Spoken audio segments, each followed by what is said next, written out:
नमस्कार दोस्तों।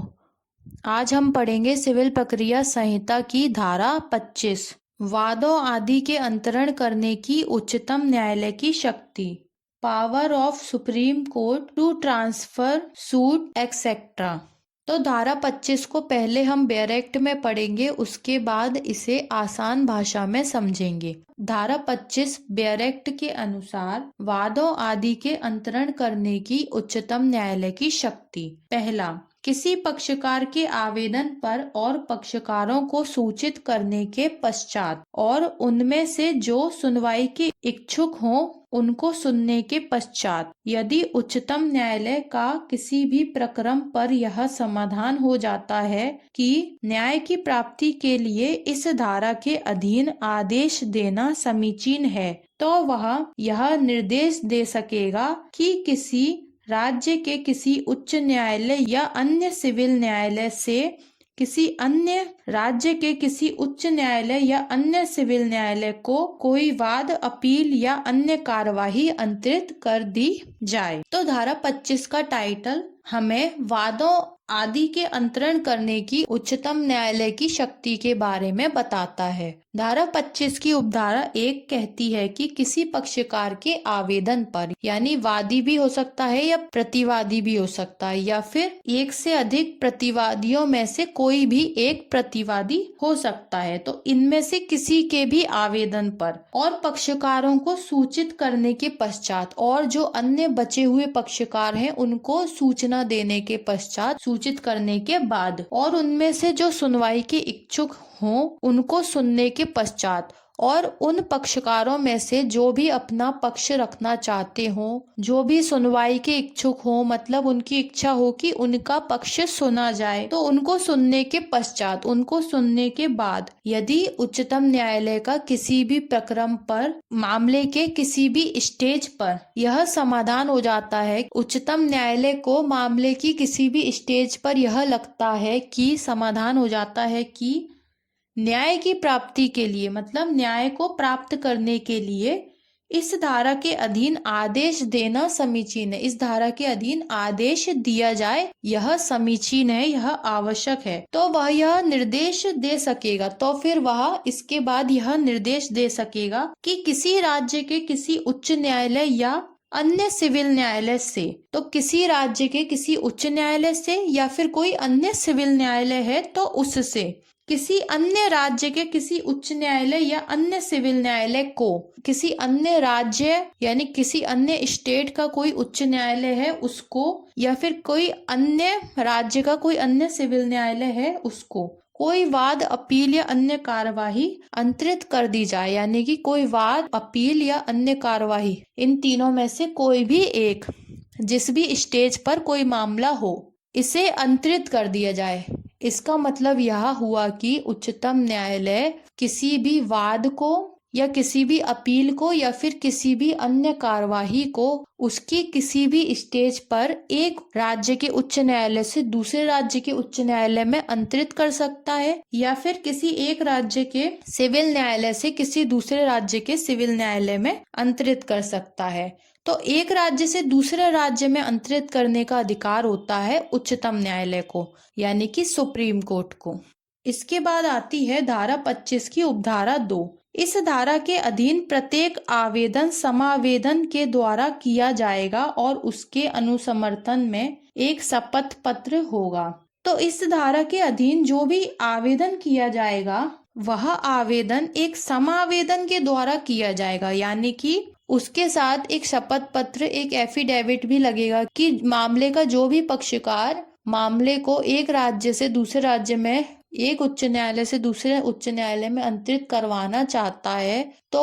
उसे एक शपथ पत्र के साथ आवेदन करना होगा। उस आवेदन के साथ एक शपथ पत्र भी उच्चतम न्यायालय में लगाकर समावेदन किया जाएगा। इसके बाद आती है धारा 25 की उपधारा 3। वह न्यायालय जिसको ऐसा वाद, अपील या अन्य कार्यवाही अंतरित की गई है अंतरण आदेश में दिए गए विशेष निर्देशों के अधीन रहते हुए या तो उसका पुनर्विचारण करेगा या उस प्रकरण में आगे कार्यवाही करेगा जिस पर वह उसे अंतरित किया गया था। तो धारा 25 की उपधारा 3 में यह बताया गया है कि वह न्यायालय जिसको ऐसा वाद या फिर ऐसी अपील या फिर ऐसी अन्य कार्यवाही जिसको अंतरित की गई है, वह न्यायालय अंतरण आदेश में दिए गए निर्देशों के अधीन रहते हुए, मतलब कि अंतरण आदेश में जो निर्देश दिए गए हैं उन निर्देशों के अधीन रहते हुए या तो वह उस वाद या अपील या अन्य कार्यवाही का पुनर्विचारण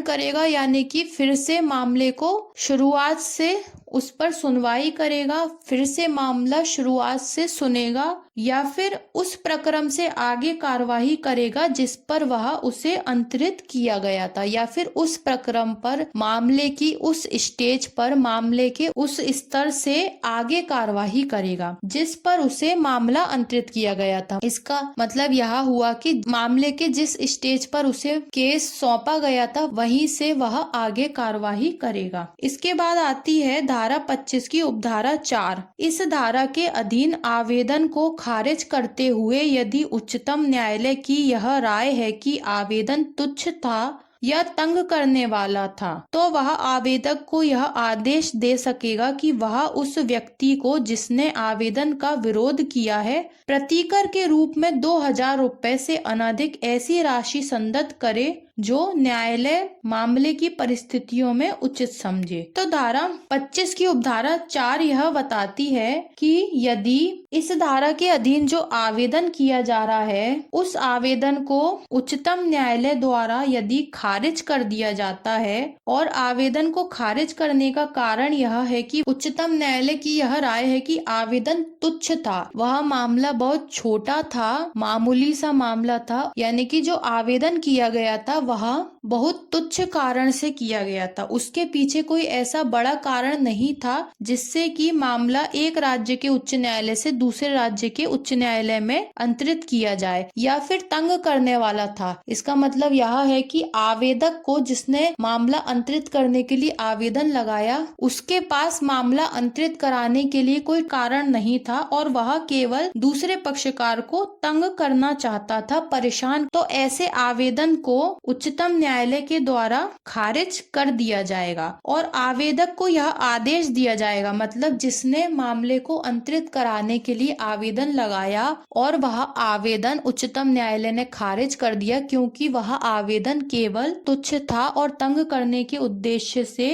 किया गया था, तो उस आवेदन के आवेदक को यानी जिसने आवेदन लगाया है उसको उच्चतम न्यायालय यह आदेश दे सकेगा कि वह उस व्यक्ति को, इसका मतलब यह है कि वह मामले के उस पक्षकार को जिसने उस आवेदन का विरोध किया था उस पक्षकार को, मतलब कि जिसको परेशान करने के लिए मामला एक न्यायालय से दूसरे न्यायालय में अंतरित करवाने के लिए आवेदन किया जा रहा था, उस पक्षकार को प्रतिकर के रूप में 2000 रुपए से अनधिक, मतलब कि उस पक्षकार को प्रतिकर दिया जाए और 2000 रुपए से अनधिक यानी कि 2000 रुपए से अधिक नहीं, ऐसी राशि संदत करे, ऐसी राशि का भुगतान करे। संदत करे का मतलब होता है भुगतान करे, जो उच्चतम न्यायालय उस मामले की परिस्थितियों में सही समझे, उचित समझे। तो आवेदक को उच्चतम न्यायालय द्वारा यह आदेश दिया जाता है कि वह मामले के दूसरे पक्षकार को जिसने उस आवेदन का विरोध किया था, मतलब जिसने इस बात का विरोध किया था कि मामले को एक राज्य के उच्च न्यायालय से दूसरे राज्य के उच्च न्यायालय में अंतरित नहीं करना चाहिए, यह अंतरण करना उचित नहीं होगा, उसने अंतरण के आवेदन का विरोध किया था, तो उस व्यक्ति को, उस पक्षकार को आवेदन करने वाले व्यक्ति से प्रतिकर दिलवाया जाएगा और वह प्रतिकर 2000 रुपए से अधिक नहीं होगा और जैसा मामले की परिस्थितियों के अनुसार ठीक हो वैसी कार्यवाही की जाएगी। इसके बाद आती है धारा 25 की उपधारा 5। इस धारा के अधीन अंतरित वाद, अपील या अन्य कार्यवाही को लागू होने वाली विधि वह विधि होगी जो वह न्यायालय जिसमें वह वाद अपील या अन्य कार्यवाही मूलतः संस्थित की गई थी ऐसे वाद अपील या अन्य कार्यवाही को लागू करता है। इसका मतलब यह हुआ कि इस धारा के अधीन जो मामला अंतरित किया जाएगा या फिर कोई अपील अंतरित की जाएगी या फिर कोई अन्य कार्यवाही का अंतरण किया जाएगा, उसको लागू होने वाली विधि यानी उसको जो विधि लागू होगी, तो ऐसी विधि वह विधि होगी जो वह न्यायालय जिसमें वह वाद अपील या अन्य कार्यवाही मूलतः संस्थित की गई थी ऐसे वाद अपील या अन्य कार्यवाही को लागू करता है। मतलब कि जिस न्यायालय से वह वाद, वह अपील या वह अन्य कार्यवाही को अंतरित किया गया था, उस न्यायालय में उस वाद अपील या अन्य कार्यवाही के लिए जो विधि लागू होती थी वही विधि उस न्यायालय में भी लागू होगी जिसमें वह वाद अपील या अन्य कार्यवाही अंतरित की गई थी। मतलब कि जो अंतरित किया गया वाद है या फिर अंतरित की गई अपील है या फिर अंतरित की गई कोई अन्य कार्यवाही है, उसे जो विधि लागू होगी वह वो विधि होगी जो उस न्यायालय में जिसमें वह वाद अपील या अन्य कार्यवाही मूलतः यानी मूल रूप से संस्थित की गई थी, ऐसे न्यायालय में जो विधि लागू होती है वही विधि उस न्यायालय में भी लागू होगी जिस न्यायालय में मामले का अंतरण किया गया है या फिर किसी अपील का अंतरण किया गया है या किसी अन्य कार्यवाही का अंतरण किया गया है। अब हम धारा 25 को एक समरी के रूप में देख लेते हैं। तो धारा 25 हमें यह बताती है कि मामले के किसी पक्षकार के आवेदन पर उच्चतम न्यायालय भी मामले को एक न्यायालय से दूसरे न्यायालय में अंतरित कर सकता है, लेकिन उच्चतम न्यायालय को यह अधिकार बहुत विस्तृत रूप में प्राप्त है, क्योंकि उच्चतम न्यायालय एक राज्य के उच्च न्यायालय का मामला दूसरे राज्य के उच्च न्यायालय में अंतरित कर सकता है या फिर किसी एक राज्य के सिविल न्यायालय का मामला किसी दूसरे राज्य के सिविल न्यायालय में अंतरित कर सकता है। तो धारा 25 में उच्चतम न्यायालय को बहुत विस्तृत शक्ति प्रदान की गई है। तो यह थी सिविल प्रक्रिया संहिता की धारा 25। अब मिलते हैं अगले लेक्चर में। धन्यवाद।